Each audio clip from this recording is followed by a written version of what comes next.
Sio bleng bak plenu sio kaka. Aya Yehowa dona dolo mebenu sio bleng bak plenu sio papa. Aya Yehowa dona do mebenu sio bleng bak plenu sio kaka. Aya dipo dona dolo mebenu sio bleng bak plenu sio lenyama. Aya Yehowa dona do marasia sia vena. Kake maue uzu si vivi. Marasia lo sia vena lo. Gake maue uzuti bibi enusio ble enusio kaka aya Yehowa dona dolo enusio ble keke bakble enusio papa aya Yehowa dona do amen. Nous sommes là pour le point de la veille de prière du 9 février 2026, le mardi. Donc le thème de base sur lequel nous sommes appuyés pour évoluer dans la prédication, c'est le rétablissement des biens perdus. Alléluia.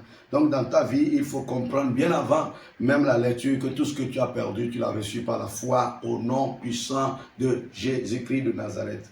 Quel est le passage que nous avons utilisé? C'est 2 Rois 6, verset 1er à 7. Qu'est-ce que la Bible nous dit? La Bible dit, le fils des prophètes dit à Élisée, voici, le lieu où nous sommes assis devant toi est trop étroit pour nous. Allons jusqu'au Jourdain, nous prendrons là chacun une poutre et nous y ferons un lieu d'habitation. Élisée répondit, allez, le verset 3 dit, et l'un d'eux dit, consent à venir avec tes serviteurs. Il répondit, j'irai. Alléluia. Le verset 4, il partit donc avec eux. Arrivé au Jourdain, ils coupèrent du bois. Et comme l'un d'eux abattait une poutre, le fer tomba dans l'eau. Il s'écria, ah mon Seigneur, il était emprunté. L'homme de Dieu dit, où est-il tombé? Et il lui montra la place. Alors Élisée coupa un morceau de bois, le jeta à la même place et fit surnager le fer. Alléluia. Puis il dit, enlève-le, et il avança la main et le prit.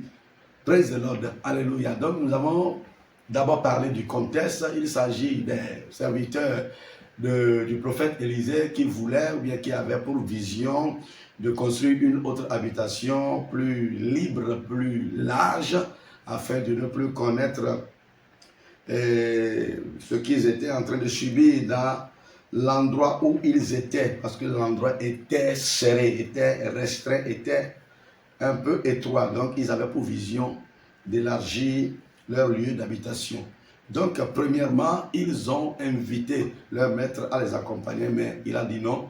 Mais finalement, bien par la suite, il les a accompagnés. Praise the Lord. Donc notons bien que dans tout ce que nous allons entreprendre en cette année, ou bien tous les projets que nous allons entreprendre en cette année, il nous revient d'impliquer Dieu. Parce que lorsque les problèmes vont venir, Dieu va intervenir. Alléluia. Donc, après le contexte, nous parlons maintenant du miracle.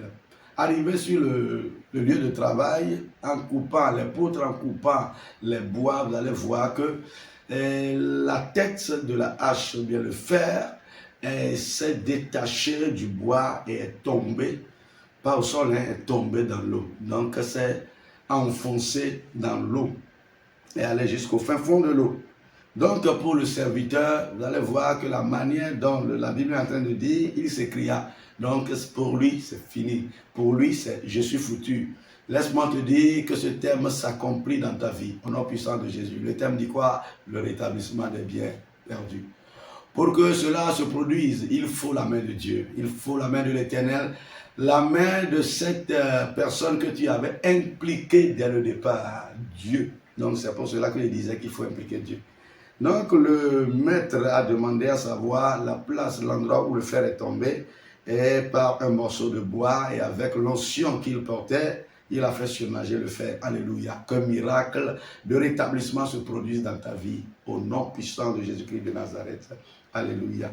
Donc, pour finir, c'est ce que je viens de dire, le miracle est maintenant là, ce qui est perdu est revenu. Donc, pour parler de rétablissement, nous allons dire que ce que l'intéressé avait perdu comme outil de travail est revenu maintenant en sa possession. Donc, je prie pour toi que tout ce que tu as perdu, tout ce que tu es en train de vouloir faire, que tu connais des obstacles, qu'un miracle se produise dans ta vie pour que tu témoignes du miracle que l'Éternel a accompli dans ta vie, un miracle de rétablissement des biens perdus. Amen.